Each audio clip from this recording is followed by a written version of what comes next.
تمام سننے اور دیکھنے والوں کو خلوص بھرا سلام۔ میں ہوں فیاض خان اور آپ دیکھ رہے ہیں فیاض وائس چینل۔ محترم عزیز دوستو، بنی اسرائیل میں دو بھائی رہتے تھے۔ ان میں سے ایک مسلمان تھا اور دوسرا کافر۔ دونوں دریا میں مچھلیوں کا شکار کیا کرتے تھے۔ کافر بتوں کو سجدہ کرتا تھا، لیکن جب وہ دریا میں جال ڈالتا تو اس کے جال میں اتنی مچھلیاں آتی کہ انہیں کھینچنا مشکل ہو جاتا، جبکہ مسلمان بھائی کے جال میں اکثر صرف ایک مچھلی آتی اور وہ اسی پر صبر کے ساتھ اللہ کا شکر ادا کرتا۔ ایک دن ایسا ہوا کہ مسلمان کی بیوی اپنے گھر کی چھت پر گئی۔ اس کی نظر کافر بھائی کی بیوی پر پڑی جو قیمتی زیورات اور بہترین لباس سے آراستہ تھی۔ یہ دیکھ کر مسلمان کی بیوی کے دل میں خیال آیا کہ کاش میں بھی ایسی امیر اور خوشحال ہوتی۔ کافر کی بیوی نے کہا، تم اپنے شوہر کو کہو کہ وہ بھی ہمارے معبود یعنی بت کی عبادت کرے، پھر دیکھنا تم بھی میری طرح مالدار ہو جاؤ گی۔ یہ سن کر مسلمان کی بیوی غمزدہ ہو کر نیچے آئی۔ جب اس کا شوہر گھر آیا تو اس نے پوچھا، آخر کیا بات ہے؟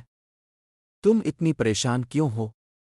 بیوی بولی، تو مجھے طلاق دے دو تا پھر اپنے بھائی کے معبود کی عبادت اختیار کر لو۔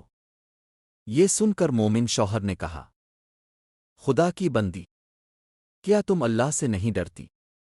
ایمان جیسی دولت کے بعد کفر کی باتیں کرتی ہو؟ مگر عورت ضد پر اڑ گئی اور کہنے لگی، میں فقیری اور تنگی میں نہیں رہ سکتی، جبکہ دوسری عورتیں زیورات اور اچھے کپڑے پہنتی ہیں۔ جب اس مومن نے دیکھا کہ بیوی ضد کر رہی ہے تو اس نے اسے تسلی دیتے ہوئے کہا، فکر نہ کرو، میں کل سے مزدوری کروں گا اور تمہیں روزانہ 2 درہم لا کر دوں گا۔ اگلی صبح وہ مزدوری کی تلاش میں نکلا، لیکن کسی نے اسے کام نہ دیا۔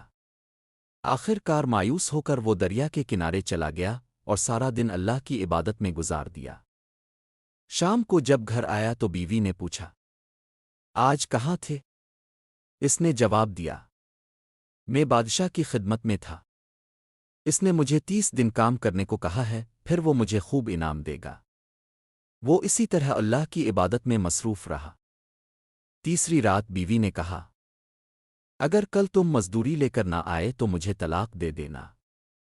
اگلے دن وہ ایک یہودی کے پاس گیا اور مزدوری مانگی۔ یہودی نے کہا، کام تو مل جائے گا مگر کھانے کا انتظام نہیں ہوگا۔ مومن نے روزہ کی نیت کی اور اس کے ساتھ کام کرنے لگا۔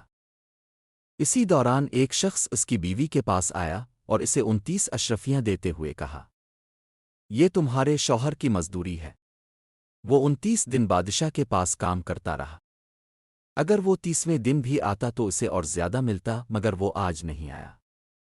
عورت بازار گئی اور ایک اشرفی سنار کو دکھائی۔ سنار نے اس کے بدلے 1000 درہم دے دیے۔ جب شام کو شوہر گھر آیا تو بیوی نے سارا واقعہ سنایا۔ یہ سن کر وہ مومن روتے روتے بے ہوش ہو گیا۔ جب ہوش آیا تو کہنے لگا، افسوس، میں نے بادشاہ دو جہاں کی خدمت کو چھوڑ دیا۔ پھر اس نے دنیا چھوڑ دی اور پہاڑوں میں جا کر اللہ کی عبادت میں زندگی گزارنے لگا، یہاں تک کہ وہیں اس کا انتقال ہو گیا۔ محترم دوستو، اللہ کے خزانوں میں کوئی کمی نہیں۔ وہ اپنے بندوں کو ان کی عبادت کا صلہ ضرور دیتا ہے۔ بعض اوقات دیر ضرور ہوتی ہے مگر اندھیر کبھی نہیں ہوتا۔ اللہ تعالی ہمیں صبر اور شکر کے ساتھ زندگی گزارنے کی توفیق عطا فرمائے۔ آمین رب العالمین۔ اگر ویڈیو پسند آئے تو لائک اور شیئر ضرور کریں، اور آنے والی ویڈیوز کے لیے ہمارے چینل کو سبسکرائب کریں اور بیل آئیکن دبائیں۔ مجھے اجازت دیجیے۔ زندگی رہی تو اگلی ویڈیو کے ساتھ دوبارہ حاضر ہوں گا۔ تب تک کے لیے خدا حافظ۔ اللہ آپ سب کا حافظ و نگہبان ہو۔